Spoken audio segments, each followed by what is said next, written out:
3절로 6절 말씀 보도록 합니다.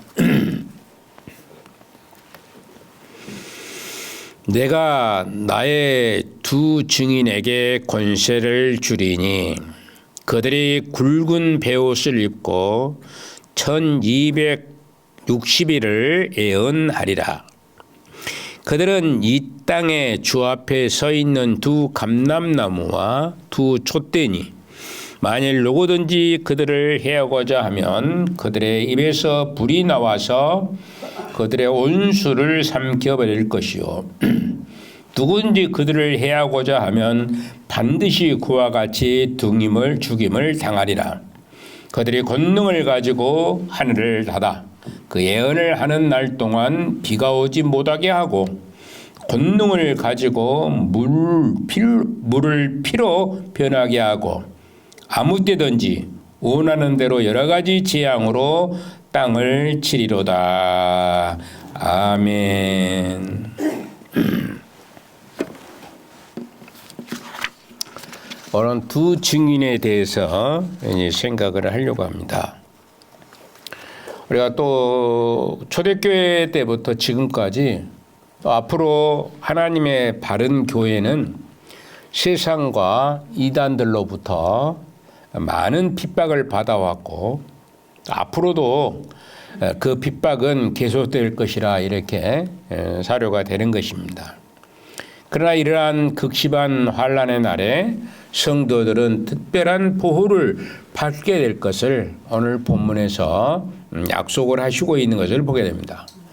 그러므로 실질적으로 하나님의 교회가 살아남기 위해서 인간의 힘으로 이렇게 해볼까 또 저렇게 해볼까 하는 심정으로 이제 이리 뛰고 저리 뛰고 할 필요는 사실상 무의미한 일이다. 사람의 힘으로는 이런 모든 것들을 막을 길이 전혀 없습니다.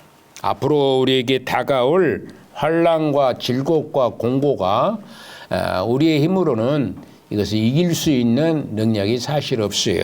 그렇기 때문에 하나님께서 우리와 함께 하실 때에 이런 역사가 이루어지게 되는 것을 볼 수가 있게 되는 겁니다. 다만 우리 주님의 뜻이 이 땅에 펼쳐지기를 학수고대하는 마음으로 기도하는 일이 아주 중요한 일이다. 이렇게 보게 됩니다. 이 10월 27일 날 지난 주일에 이제 그 서울 광화문 광장에서 또한 서대문 여러 군데에서 한 110만 명 정도 이렇게 모였다고 그렇게 얘기합니다. 사진 동영상으로 다 이렇게 살펴보니까 AI가 이렇게 하니까 110만 명 정도 이렇게 모였다고 그럽니다. 갔다 온 사람들은 아주 뜨겁게 열정을 가지고 얘기를 하시더라고요. 너무나 감동적이었다. 우리는 텔레비전을 보고 있으니까 그렇게 크게 감동은 사실 없었을 것이에요. 근데 거기에 현장에 그러니까 예배는 현장 예배가 굉장히 중요한 것이다. 현장 예배가. 현장에서 갔다 오신 분들은 아주 열정적으로 이렇게 얘기를 하는데 실은즉 신문을 제가 그 다음날 신문을 찾아봤어요. 신문을 찾아보니까 거기에 대한 그 얘기를 신문에서 아침에까지 아무도 나타나지 않습니다. 신문에 한 토막도 기록이 돼 있질 않아요. 전 신문에. 근데 국민일보를 찾아보니까 국민일보에도 나오지 않는 거예요. 근데 조금 있다 보니까 국민일보에 이제 그게 나오더라고요. 다른 신문에는 이런 방구 아무것도 없습니다. 유튜브에서만요. 현재 세상에서는 이렇습니다. 세상에서는 교회 너희들이 무엇을 하든지 어떻게 하든지 우리가 관심 받기다 이런 얘기를 생각을 하는 것이죠. 교회에서는 굉장히 지금 그것을 반대하고 힘들게 하고 그런데 여러분들 발의자가 포괄적 차별금지법의 발의자가 교회 집사들이 굉장히 많이 들어가 있어요. 교회들도 반대라고 찬성을 하는 거예요. 오늘날 교회들도 그걸 찬성하는 교회들이 굉장히 많다는 것을 정말로 유감스럽게 생각할 수밖에 없는 이 시대 속에서 우리가 살아갑니다. 이게 굉장히 무서운 것인데 성경을 유배할 뿐만 아니라 도덕적으로도 아주 안 좋은 것이고 우리나라가 망할 수밖에 없는 이런 상황인데 교회 집사들도 그것을 찬성하기 위해서 이렇게 발의자고 국회의원이 하고 있는 사람도 있고 또 이제 교회들도 공식적으로 그게 참여를 안 하는 것입니다. 공식적으로 참여를 하지 않는 그런 교회들도 있다는 것이죠. 이런 것을 보면서 때가 왔구나 이런 생각을 가지게 되는 겁니다. 이렇게 어떤 한편에서는 하나님의 말씀을 사수하려고 하였었고 어느 한편에서는 그 되는 대로 되라는 식으로 얘기하는 경우가 있습니다. 예전에 제가 여러분들에게 말씀을 드리면 아리우스와 아타나시우스가 이제 논쟁을 했었습니다. 아리우스는 엄청난 군대를 가지고 있었던 후원자가 굉장히 많았었지만은 아타나시우스는 딱 한 명이었습니다. 삼위일체에 대해서 이제 토론을 하다가 결국에 이제 한 번은 이제 아타나시우스가 질 수밖에 없죠. 상황적으로 많은 사람들을 대동하고 있었으니까 질 수밖에 없지만은 하나님의 사람 한 명이 크게 외치니까 그 모든 악하고 더러운 권세가 물러가서 결국에는 아리우스는 이단으로 정죄되어서 파면당하고 말아버린 것을 볼 수가 있습니다. 하나님이 하시는 것입니다. 비록 한 명, 여러분들 잘 알다시피 이제 그 누굽니까? 엘리야가 그 재단에서 감멜살 재단에서 이제 뭐 돼 있습니까? 850명의 바알 선지자와 아세라 선지자하고 이제 재단에 불을 붙이는 사건이 있었던 것을 볼 수 있어요. 850명 대 1입니다.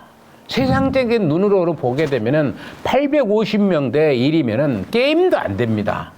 게임도 안 되지만은 하나님께서 거기에 함께 하시니까 엘리야의 불이 붙었던 것을 볼 수 있습니다.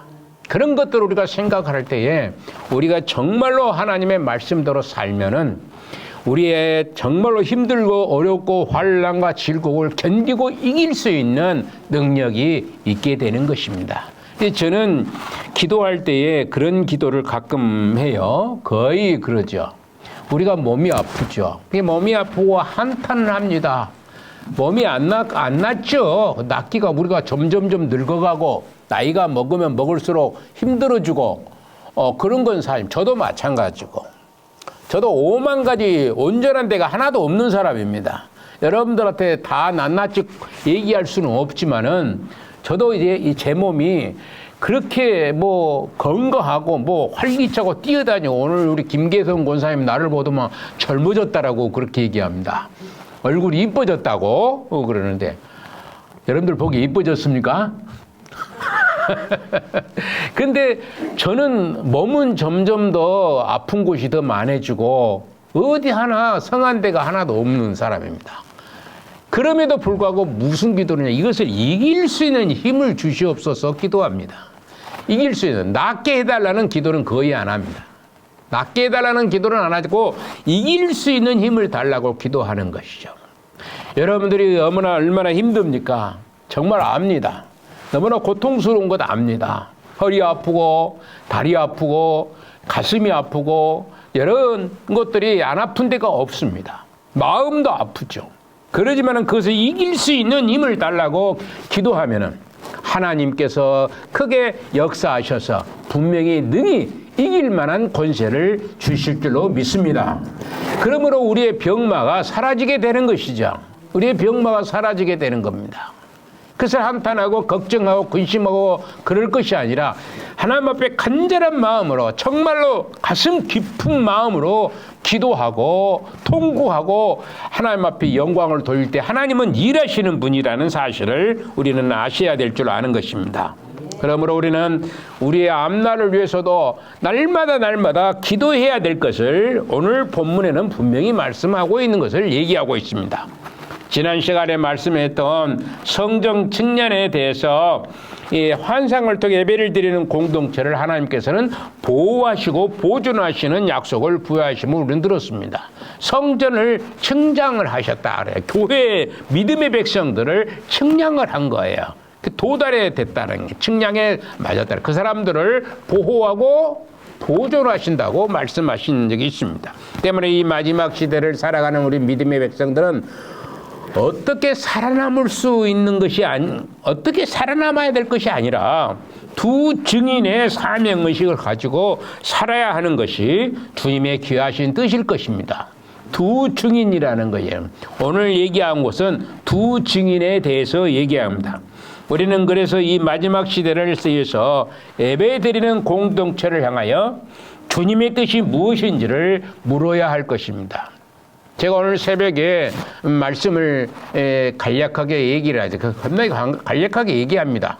어느 교회에서는 1시간 동안 설교하는 교회도 있다고 그래서 새벽에. 그런데 저는 그렇게 하지 않습니다. 저도 왜 1시간 못 하겠습니까? 그러나 1시간 해서 큰 의미가 뭐 있겠느냐. 아주 짧게 여러분들에게 말씀을 드리면서 그냥 지나가는 사람도 우리가 만납니다. 여러분들 만날 때 그냥 지나간다고 해서 그 사람이 그냥 지나가는 것이 아닙니다. 하나님께서 뜻이 계셔서 그 사람을 만나는 시간을 주시는 것이라고 생각을 해야 되는 것입니다. 여러분들 알으셔야 돼요. 우리가 만나는 사람 매일매일 만나는데 그냥 만나는 게 아니에요. 하나님께서 뜻이 있으셔서 그 사람을 오늘 만나게 하는 것입니다. 오늘 여러분들이 아침에 여러분 집에서 만나는 사람이 있을 것입니다. 어떤 사람은 남편을 만났을 수 있고 어떤 사람은 자식을 만난 사람도 있을 것이고 어떤 사람은 동네 사람을 만날 사람이 있을 것입니다. 그냥 만나게 하시는 것이 아닌 거예요. 하나님께서. 다 계획이 있으시고 우리를 통해서 그에게 하나님의 복음을 증거하라고 만나게 하시는 겁니다. 사람이 없으면 복음을 증거할 수가 없잖아요. 사람을 만나지 않으면 복음을 증거할 수 없는 것입니다. 그러므로 우리 하나님께서는 그리하신 것이에요. 그리하신데 우리가 그것을 볼로 지나가는 것이에요. 그냥 우연히 길가에 옆에 지나가는 것이라고 생각해요. 그래서 만나는 사람마다 우리가 지나가다가 만났을지라도 전혀 모르는 사람일지라도 하나님의 말씀을 전할 수 있는 능력의 소유자가 돼야 되는 것이 우리 믿음의 사람들이 해야 될 본분이다라는 것을 꼭 기억해 주시면 좋겠습니다. 3절에 보면은 같이 한번 볼까요? 내가 나의 두 증인에게 권세를 주리니 그들이 굵은 베옷을 입고 1260일을 예언하리라 하신 것입니다. 예언하라. 1260일 동안을 예언한다. 그렇게 얘기합니다. 그래서 그렇다면 이 두 증인이 과연 누구를 가리키고 있을까 생각을 하는 거예요. 이 두 증인이 누구일까? 3절에 보면 두 증인이라고 하고 4절에 보면 두 감람나무라고 하고 또 10절에 보면은 두 선지자라고 얘기를 합니다. 다 똑같은 거예요. 두 증인이나 두 감람나무나 두 촛대나 또는 두 선지자나 다 똑같은 얘기입니다. 근데 말만 바꿔서 얘기한 거예요. 의미가 다 같습니다. 여기에 많은 해석들이 나오고 있죠. 이런 것들을 보면서 에녹과 엘리야, 모세와 엘리야, 미래의 두 예언자, 베드로와 바울, 교회 안에 유대인 그리스도인들과 이방인, 또 그리스도인들의 대표자, 1260일과 같이 정해진 기간 혹은 교회 전 기간을 통해 증언하는 교회나 그리스도인들을 의미한다라고 이렇게 많은 얘기들을 합니다. 근데 성경을 자세히 이제 계속해서 우리가 살펴보면은 이러한 견해들 중에서 마지막 교회 1260일 동안과 같이 정해진 기간 혹은 교회의 전 기간을 통해서 증언하는 교회나 그리스도인들을 의미한다. 이 말이 정확한 해답이 될 것이라 이렇게 말씀을 드리게 되는 것입니다. 왜냐하면은 증인의 수가 둘이라는 사실은 실제 증인의 수를 의미하는 것은 아닌 것입니다. 증인하는 증언의 진실성을 시사해 주기 때문에 그래요. 항상 성경에 보면 두 증인을 얘기합니다. 두 증인. 한 사람이 얘기하는 것은 그 증거가 희망한 거예요. 그래서 두 사람 이상의 증인이 있어야 된다. 그래서 두 사람 이상의 증인이 없으면은 패하게 되는 겁니다. 모든 것이. 믿어주지를 않는다는 것이죠. 그래서 구약 성경이나 신약 성경에서 증인이 둘이라는 사실은 증인의 진실성을 의미하고 있고, 또 예수님께서도 제자들을 보내실 때에 둘을 함께 보낸 거예요. 두 사람씩 짝을 지어서 보내는 것을 보게 됩니다. 한편 또 굵은 베옷이 있습니다. 굵은 베옷은 구약시대 예언자들이 입던 옷을 회개나 애곡을 나타낼 때에 사용하고 있어요. 이것은 두 증인의 사역이 사람들로 하여금 회개하도록 되어 있고, 더 이상 교만하지 아니하고 겸손히 그리스도를 주님으로 확신하도록 하는 것임을 시사하고 있다는 것을 말씀합니다. 이 굵은 베옷을 입고 이제 회개나 애곡을 하는 것이죠. 그래서 우리가 비단 옷을 입고 회개하고 할 수가 없는 거예요. 굵은 베옷입니다. 굵은 베옷을 입고 이제 회개하고 이제 애곡을 하는, 회개하고 애곡은 자신의 잘못된 것을 회개하고, 애곡이라는 건 뭐냐면은 많은 사람들이 이제 영혼이 죽어가고 있는 거거든요. 얼마나 많은 사람들이, 여러분들 주변에 있는 많은 사람들이 여러분들이 뭐 불쌍히 여기는 마음이 있는가 잘 모르겠어요. 안 믿는 친구들, 안 믿는 이웃들, 안 믿는 자녀들, 안 믿는 남편들을 불쌍합니까? 안 불쌍합니까? 불쌍해요. 진짜 불쌍하거든요. 진짜 불쌍하거든요. 좀 있으면 지옥에 갈 사람들이거든요. 그런데도 전혀 그런 의식이 없는 거거든요. 그냥 나한테 잘해주면 끝나는 겁니다. 그런 의식이에요. 제가 15년, 16년째 됐는데, 10년이면 강산이 변한다고 그러잖아요. 그런데 16년째 되는 이 시간까지도 한 사람도 변화됨이 없다는 것이 너무나 가슴 아픈 거예요, 내 마음에. 너무나 불쌍한 사람들 아니냐. 너무나 내 아내가, 내 남편이, 내 자녀들이 지옥에 간다는 것이 엄청나게 서글픈 일이고 가슴 아픈 일이고, 그런데 그것을 위해서 가슴 아파한 사람이 있으십니까? 얼마나 있으십니까? 정말 답답한 거예요. 너무나 힘든 거예요. 이런 것을 보면서 정말로 이 굵은 베옷을 입는 자의 애곡함이 있어야 된다는 것을 말씀하고 있는 것입니다. 결국 어떤 사람들 또는 문자적인 것을 한계를 두고 얘기한 것보다는 두 증인의 확실한 증인을 나타내는 표현으로 그리스도의 복음을 증거하며 또 세상과 생명을 걸고 싸우는 신실한 교회를 가리키고 있다라고 얘기하는 것입니다. 즉 예수님의 환난과 나라와 참음과 동참하는 모든 주님의 백성들을 의미하고 있는 것이죠. 그런 중에는 사도 요한처럼 하나님의 말씀과 주님을 증거함으로 귀향을 가기도 해요. 하나님의 말씀을 증거하다가 어디를 가봤다고요? 귀향을 가기도 하고, 죽임을 당하기도 하고, 감옥에 가기도 하고, 이런 사람들이 숱하게 많았다는 거예요. 우리나라에서도 마찬가지입니다.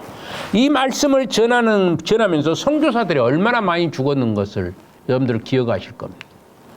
여러분들 조선시대 때 이 말씀이 증거되는 그곳에 엄청나게 죽임을 당했던 것이에요.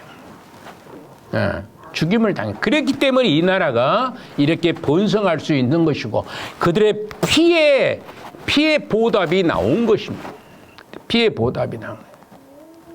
미국 대통령 트럼프가 당선이 되면, 그런다고 우리나라가 엄청나게 잘 사니까 1년에 10조 이상의 돈을 가져가겠다는 것입니다.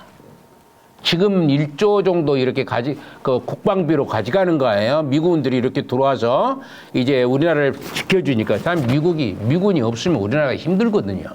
힘들어요. 그들이 보호해주고 또 북한과의 대치 능력이 생기기 때문에. 그런데 트럼프가 대통령이 되면 우리나라가 부자니까 엄청 부자다는 거예요. 돈이 많은 나라다.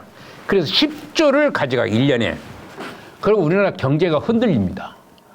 네. 우리나라 엄청 부자예요.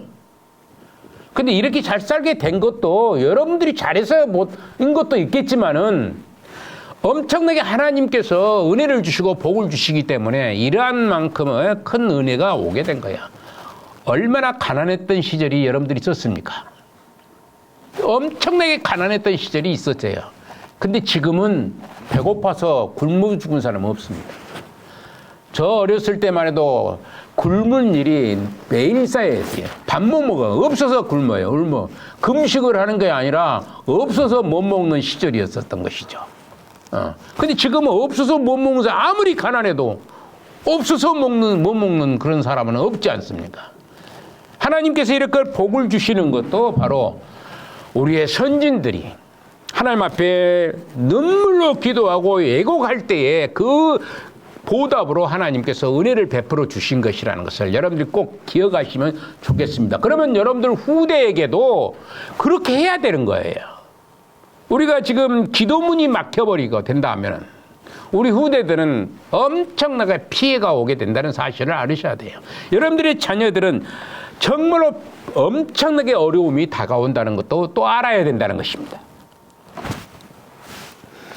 그러므로 우리가 이렇게 하나님 앞에 애곡함으로 두 증인이 됨으로 말미암아 함께 죽임을 당한 순교자들도 엄청 많았다는 사실을 알아야 돼. 이렇게 두 증인이 부여받은 예언의 사명은 예수 그리스도에 대한 증거가 되는 것입니다. 즉, 이 두 증인은 짐승의 죽임을 당하게 될 말씀을 전파하는 우리 모두 즉 선지자들을 가리키고 있는 것입니다. 여러분들이 누구이십니까? 선지자. 따라합시다. 나는 선지자다. 선지자가 입을 막아버리면 선지자입니까? 입을 닫아버리면 선지자예요? 그럽니까 안 그럽니까? 선지자는 외치는 자입니다. 말씀을 전하는 것이 선지자입니다. 그러면 여러분들이 선지자예요. 하나님의 복음을 받은 자입니다. 하나님의 말씀을 받은 자다라면 당연히 우리가 하나님 말씀을 전해야 될 능력이 있는 겁니다. 근데 그 능력을 사용하지 않는다는 것이죠. 그러니까 그게 문제가 되는 것입니다. 우리는 따라 다시 합시다. 우리는 선지자다. 선지자예요. 선지자. 말씀을 전하는 능력을 부여받은 자들입니다. 이미 여러분들이 하나님의 말씀을 듣고 선지자들, 구약의 선지자들도 마찬가지입니다. 하나님의 말씀을 듣고 그 말씀을 그대로 전파했던 거예요. 그게 선지자들이 했었던 것입니다. 오늘 저와 여러분들이 하나님의 말씀을 듣습니다. 저도 마찬가지 제가 하지만은 이건 하나님께서 내게 주신 말씀인 겁니다. 그런 내게 주신 이 귀한 말씀을 우리가 전하는 자가 돼야 되는 것입니다. 전할 때에 하나님의 역사가 이루어지게 되는 것이에요. 전하지 않으면 아무 소용이 없는 겁니다. 이 두 증인이 꼭 두 사람이 아니라 많은 사람의 집단적인 것을 증명할 수 있는 것은 그 첫째로 뭐라고 하냐면은 이 두 증인은 절대로 개별 행동을 하지 않고 언제나 모든 행동을 같이 하는 것이죠. 함께 행동하고 함께 고난을 당하며 함께 살아가고 함께 하늘로 올라갑니다. 혼자만 하늘에 떠 올라가 보는 게 아니에요. 같이 올라가. 우리 모두가 같이 올라가십시다. 누구는 낙오돼가지고 저 지옥의 권세에 빠져버리지 말고 같이 올라가는 거예요. 그게 두 증인들의 삶의 모습입니다. 같이 올라가야 되는 것입니다. 두 번째 증거는 짐승이 저희로 말미암아 전쟁을 한다고 합니다. 짐승이 저희로 말미암아 이 두 짐승과 전쟁을 하는 거예요. 두 증인과 전쟁을 한다는 것입니다. 7절에 보면은 그럽니다. 전쟁을 한다고 이렇게 7절에 기록되고 있어요. 전쟁이라는 것은 두 사람을 상대로 했을 때에 가리키는 말이 아니죠. 그러죠? 두 사람 놓고 전쟁한 사람 있습니까? 두 사람 놓고는 뭐 한다고 그래요? 두 사람하고 뭐 돼요? 전쟁이 아니라 싸움이라고 그러니. 그러죠? 두 사람 놓고는 싸우는 거예요. 싸우는 거. 싸운다 그렇게 얘기하지 전쟁한다 그렇게 얘기하지 않습니다. 그러므로 우리가 두 사람 놓고는 싸움을 한다라고 표현을 쓰는 것이 맞는 말이다 이런 얘기입니다. 그러므로 이 두 번째 증거는 바로 이제 두 사람을 얘기하는 것이 아니라는 것이죠. 전쟁을 하기 때문에 교회를 향해서 전쟁을 하는 것이라는 것입니다. 교회를 향해서 짐승이 전쟁을 하는 거예요. 짐승. 전쟁이라는 표현을 쓰고 있는 것을 볼 때에 두 사람이 아니라 어느 집단을 가리키고 있다는 얘기죠. 그래서 뿐만 아니라 두 감람나무와 두 촛대로 비유될 때에 그 촛대는 1장과 2장에서 이미 많은 우리 성도들로 구성된 지역교회를 가리키고 있는 것이죠. 지역교회를 가리킬 때에 이제 이렇게 두 촛대, 두 감람나무 이런 얘기를 했었던 적이 있습니다. 그러므로 이 두 증인이라고 하는 것은 많은 사람으로 이루어진다는 집단이고 그것은 신실한 하나님의 교회를 가리키고 있는 것이라 확신할 수가 있게 되는 것입니다. 그러면 두 증인은 누가 기다고요? 교회가, 그리스도와 교회가 두 증인이다는 얘기입니다. 교회가 증인이 되는 거예요. 세상에 하나님의 말씀을 전하는 증인이 되는 것이다 이런 얘기입니다. 그러니까 여러분들이 뭐 되는 거예요? 세상의 말씀을 전하는 선지자가 돼야 된다는 것을 말씀하는 겁니다. 말씀을 받았으면은 어쩐다고요? 그 받은 것을 전하는 자가 돼야 되는 것입니다. 입을 막아버리면 아무 소용없죠. 구약의 선지자들은 하나님의 말씀을 받으면은 정말로 가슴 아픈 일이 에레미야 같은 게 그 하나님 말씀 받으니까 너무나 가슴 아픕니다. 애가 아픕니다. 나라가 망한다는 것입니다. 나라가 예루살렘이 침략을 받아서 이 공격을 당해서 망해버린다는 거예요. 성전이 파괴된다는 것이에요. 그 말을 전해야 되니까. 그러니까 바벨론에 가서 항복해라 그렇게 얼마나 가슴 아프겠습니까? 여러분들 전쟁이 일어났는데 우리 항복해라 그러고 내가 선포하면은 막 때려잡아 죽이려고 그러겠죠. 전쟁이 남하고 북하고 전쟁을 해. 하나님의 말씀이 대개 들어와 가지고 자, 저 북한 김일성에게 항복을 해라. 그러면 내가 그 말을 전하는 겁니다. 그러면은 나를 때려잡아 죽이려고 그러죠. 얼마나 그 말씀을 전할 수가 없는 거예요. 근데 예레미야는 항복을 하라는 거예요. 하나님의 말씀이 항복하면 너희들이 살 것이오. 그러니. 그런데 그 말을 전하기가 너무나 가슴이 아파. 그럼 눈물의 선지자가 되는 거예요. 그래도 어째요? 전했어요, 안 전했어요? 전한 겁니다. 가슴이 아파도 하나님의 말씀이기 때문에 전하는 것입니다. 바벨론으로 간 사람은 살았어요. 그러나 애굽으로 도망간 사람은 다 죽었어요. 애굽으로 도망가고 바벨론하고 대적하기 위해서 애굽과 같이 바벨론과 대적하기 위해서 바벨론으로 간 사람 다 죽은 겁니다. 하나님의 말씀은 항복으로든지 전쟁으로든지 무엇이든지 하나님의 말씀대로 하면은 어떤다고요? 살아난다는 것입니다. 살게 된다는 것이죠. 여러분들이 오늘 하나님의 말씀을 전하면은 여러분들이나 전함을 받은 자나 모두가 다 어떻게 된다고요? 살게 된다는 것이에요. 전하지 아니하면은 안 된다는 것을 말씀합니다. 그러므로 여러분들이 하나님의 말씀을 전함으로 말미암아 하나님의 영광이 여러분들 안에서 살아있기를 소망을 드리는 것입니다. 두 번째로 보면은 이제 이 두 증인이 하는 일이 무엇일까? 3절에 보면은 이제 더 자세히 나옵니다. 그들이 굵은 베옷을 입고 1260일을 예언하리라. 1260일을 예언한다 그럽니다. 이 두 증인의 사역 즉 하는 일은 다른 것이 아니라 1260일 동안 지속되는 것입니다.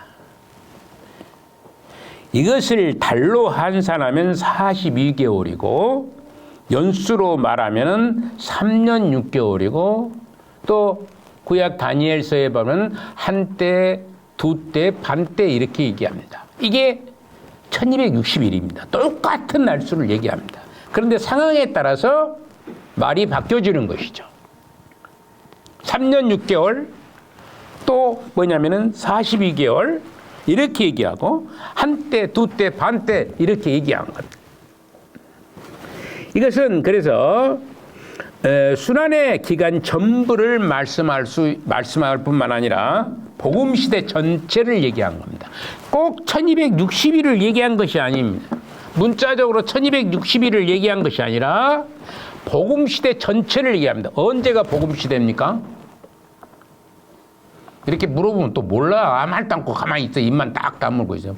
복음 시대는 언제입니까? 예수님이 이 땅에 오실 때부터 예수님이 재림하는 그 전체 기간을 무슨 시대라?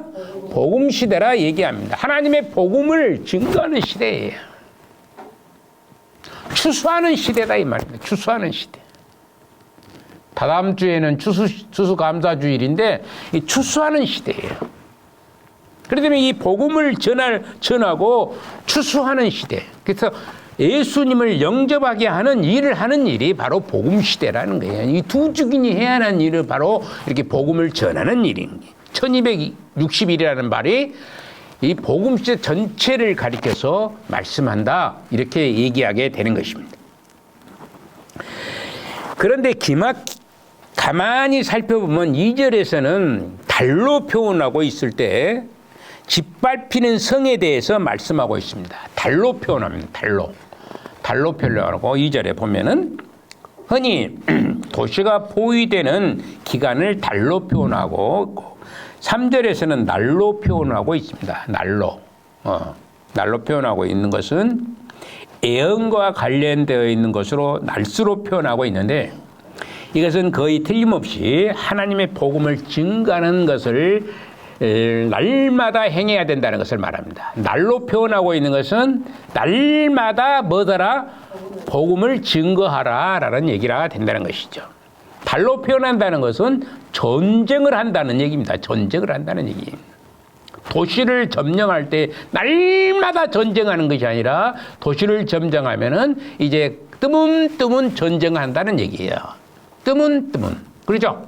날마다 전쟁을 하는. 요즘에 지금 전 세계가 난리가 아닙니다. 예, 북한하고 소련이 아니라 러시아하고 합해가지고 이제 우크라이나 죽인다 그러는데 또 이제 우리나라 대통령 어르신께서는 오늘 물자를 보낸다고 그렇게 얘기하고 전쟁 무기를 보낸다고 그건 우리나라에서 전쟁을 하지 않지만은 어디 가서 전쟁을 해요? 우크라이나에 가서 남북 간에 지금 전쟁을 하는 거예요. 이건 아주 잘못된 겁니다. 아주 잘못된 거예요. 그리고 또 중국이 또 북한하고 또 혈행 동맹을 맺어가지고 또 어려우면 너희들 우리가 도와주겠다라고 이랬다. 이거 지금 전 세계적으로 세계전이 될 확률이 높다는 것이죠. 지금 남북 간이 전쟁이 터져버렸다면 세계전이 이루어집니다. 세계전이. 지금 우크라이나 러시아하고 전쟁하고 있는데 지금 난리가 아니야. 금방 끝날 줄 알았는데 금방 끝나지 않냐고 지금 몇 년째 가르잖아요. 이런 것을 보면서 우리가 이 시대가 어느 시대인가? 바로 전쟁의 시대 속에 우리가 살아가고 있는 시대 속에 삽니다. 전쟁의 위협 속에서 살아가고 있다. 이렇게 말씀할 수가 있습니다. 이것은 전 세대에 걸쳐서 매일매일 증언하는 것을 그렇게 1260일을 말할 때는 그렇게 표현하고 있고 또 그들의 옷차림은 굵은 베옷이라고 합니다. 굵은 베옷. 여기에 굵은 베옷은 어떻게 있습니까? 굵은 베옷? 예? 근데 그거 지금은 그런 거 안 입죠. 사람 죽으면 어째 굵은 베옷 입어요, 안 입어요?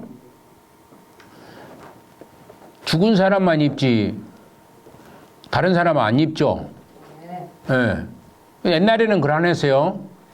옛날에 우리나라에서는 그 어르신들 보면은 굵은 베옷을 그 집안 그 상주들도 굵은 베옷을 입고 있었습니다. 슬픔입니다. 누가 죽었다는 얘기입니다. 괴롭다는 얘기입니다. 굵은 베옷을 입었다는 것은. 그래서 이렇게 굵은 베옷을 등장하는 것은 그들의 의무와 깊은 관련이 있다 이런 얘기입니다. 이 두 증인이 무슨 옷을 입는다고요? 굵은 베옷을 입는다는 것입니다. 굵은 베옷을. 이 두 증은 지금 다가오는 멸망에 대해서 증거하는 것이 그들의 사명이에요. 죽음과 직결된 겁니다. 이게 죽음과 직결됐다는 것을 표현하고 있는 것이에요. 굵은 베옷을 입었다는 것은. 두 증인은 그들의 차림새나 거동이 증거라는 메시지와 일치하고 있는 너희들이 이 말씀을 듣지 아니하면 어쩐다? 죽는다. 그 얘기입니다. 너희들이 이 말씀을 내가 전하는데, 교회가 전하는데 하나님의 사람이 전하는데 듣지 아니하면 너희들은 결국에 죽는다. 죽는다는 건 뭐냐면 영원한 지옥으로 들어갈 수밖에 없다라는 얘기가 되는 겁니다. 성경이 그렇게 말씀하고 있는 거예요. 이런 삶은 곧 우리들의 삶이 얼마나 중요한 것인지를 말씀하시고 있는 것입니다. 만약에 두 증인의 삶이 향락과 거짓된 모습이라면 증인이 메시지를 증언해도 세상 사람들은 절대로 그 사람을 믿지 않습니다. 향락을 안 하고 막 니노라 하는 사람들이 예수님 믿으라고 한다면 삶을 보고는 믿지를 않는 거예요. 그런데 정말 안타까워하는 마음으로, 정말로 애곡하는 마음으로 눈물을 흘리면서 복음을 전할 때에 그 말씀을 들을 귀가 열리게 되는 것입니다. 여러분들 제가 옛날에도 말씀을 했었지만은 일본에는 예수님 믿는 사람이 별로 없어요. 교회가 별로 없습니다. 선교사 우리 동기들 중에서 선교사로 파송된 동기들도 있는데요. 예. 근데 일본에는 어디만 왕궁에만 예수님은 다 믿어요. 왕궁에는 누가 믿으니까 다 믿겠어요. 왕이 믿으니까 다 믿는 거예요. 왕이 그 천왕이다 한가요? 그 사람마다 지금은 천왕이다 한가 모르겠어요. 일본 왕이다 그런가 모르는데 하여튼 그 왕이 믿으니까 그 궁전에 있는 사람 다 믿습니다. 왜 이 사람이 믿게 됐느냐? 우찌메라 감조라는 사람이 목사입니다. 이 목사라는 사람이 들어가서 왕한테 가서 폐하 예수님을 믿으셔야 됩니다. 하나님 믿으셔야 됩니다. 그래야만이 삽니다. 저랬어요. 쉽지 않은 나라입니다. 일본이. 그런데 그 왕이 뭐라고 했는 줄 아시죠? 네. 나 하나님도 모르고 누구도 모른다? 예수도 모른다. 그런데 내가 당신은 안다는 것이죠. 당신의 모습을 보면은 내가 하나님이 누구인지, 예수가 누구인지를 알겠다. 그래서 예수님을 영접한 거예요. 우리의 삶이 얼마나 중요한지, 우리가 어떤 말을 하는 것이 가장 중요한지 거기서 나오게 되는 것입니다.